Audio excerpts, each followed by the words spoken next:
বিটিআৰত হত্যাৰ ধ্বংসযজ্ঞ হৈছিল, মানুহ ওলাব নোৱাৰিছিল, প্ৰগতি বন্ধ হৈছিল আৰু আপোনালোকলৈ আহা টকাবিলাকো BPFৰ নেতাবিলাকে খাই পেলাইছিল।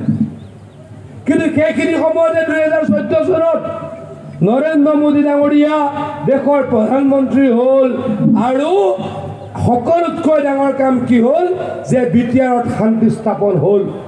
বিটিআৰত কোনোৱে বন্দুক বাৰুদ উলিয়াব নোৱাৰিব, কোনোৱে কাকো গুলিয়াব নোৱাৰিব, কোনোৱে কাকো বেয়াকে ক'ব নোৱাৰিব। এই পৰিৱেশটো কোনে কৰিলে? নৰেন্দ্ৰ মোদী ডাঙৰীয়াই কৰিলে। আৰু এই পৰিৱেশটো কোনে কৰিলে? হিমন্ত বিশ্ব শৰ্মা ডাঙৰীয়াই কৰিলে। পৰৱৰ্তী সময়ত বিজেপি আৰু UPFৰ চৰকাৰ হ'ল। আজি আপোনালোকক কি কৰিলো?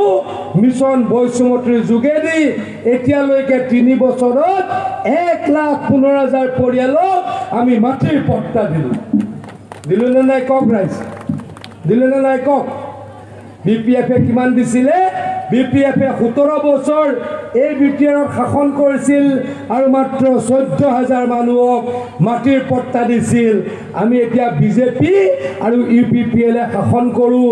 3 বছৰত 1,15,000 পৰিয়ালক মাটিৰ পট্টা দিছো আৰু দিম, আপোনালোকক প্ৰতিশ্ৰুতি দিছো। আমি মাটিৰ পট্টা পৰ্যায়ক্ৰমে দি আছো।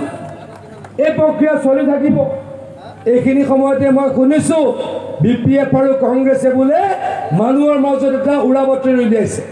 কি উৰাবাতৰি উলিয়াইছে? যিখিনি মানুহে বোলে মাটিৰ পট্টা পোৱা নাই তেওঁলোকক ইয়াৰ পৰা উচ্ছেদ কৰা হ'ব। মই আপোনালোকক প্ৰতিশ্ৰুতি দিওঁ, যিখিনি ভাৰতীয়, যিখিনি খিলঞ্জীয়া মানুহ, যিসকল লোকে বছৰৰ পাছত বছৰ ধৰি আমাৰ বিটিআৰত বসবাস কৰিছে, হিমন্ত বিশ্ব শৰ্মা থাকালৈকে, নৰেন্দ্ৰ মোদী থাকালৈকে কাৰো সাহস নাই ইয়াৰ পৰা উচ্ছেদ কৰিব, কাৰো দম নাই ইয়াৰ পৰা উচ্ছেদ কৰিব।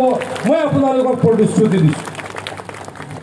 নমস্কাৰ জনাইছোঁ আৰু মই আপোনালোকক অনুৰোধ কৰিছোঁ আপোনালোকে যাতে অহা 7 তাৰিখে হ'বলগীয়া লোকসভাৰ নিৰ্বাচনত বিজেপি, AGP আৰু UPPL মিত্ৰ শক্তিৰ প্ৰাৰ্থী জয়ন্ত বসুমতাৰী ডাঙৰীয়াক আপোনালোকৰ বহুমূলীয়া ভোটটো দি জয়যুক্ত কৰে। মোৰ শ্ৰদ্ধা ৰাইজ, আজিৰ পৰা 4 বছৰৰ আগতে মই এইখিনি অঞ্চললৈ অহা মনত পৰে। বিটিআৰৰ ইলেকশ্যনৰ প্ৰায় 6 মাহ আগতে মই কেইবাখনো সভাত বিজিনী অঞ্চলত অংশগ্ৰহণ কৰিছিলোঁ আৰু তেতিয়া মই এটা কথা উপলব্ধি কৰিছিলোঁ যে দুটা কথা উপলব্ধি কৰিছিলোঁ যে আমাৰ ইয়াতে যিসমূহ খাদ্য সুৰক্ষাৰ চাউল তেতিয়া 3 টকাত ৰাইজে কিনিব লগা হৈছিল আৰু পৰৱৰ্তী সময়ত আমাৰ বিজেপি চৰকাৰে বিনামূলীয়াকৈ চাউল দিয়াৰ ব্যৱস্থা কৰিছিলোঁ। সেইখিনি সময়ত BPFৰ চৰকাৰে আৰু তেওঁলোকৰ এজেণ্টসকলে 5 কেজিৰ ঠাইত 4 কেজি চাউল দিছিল।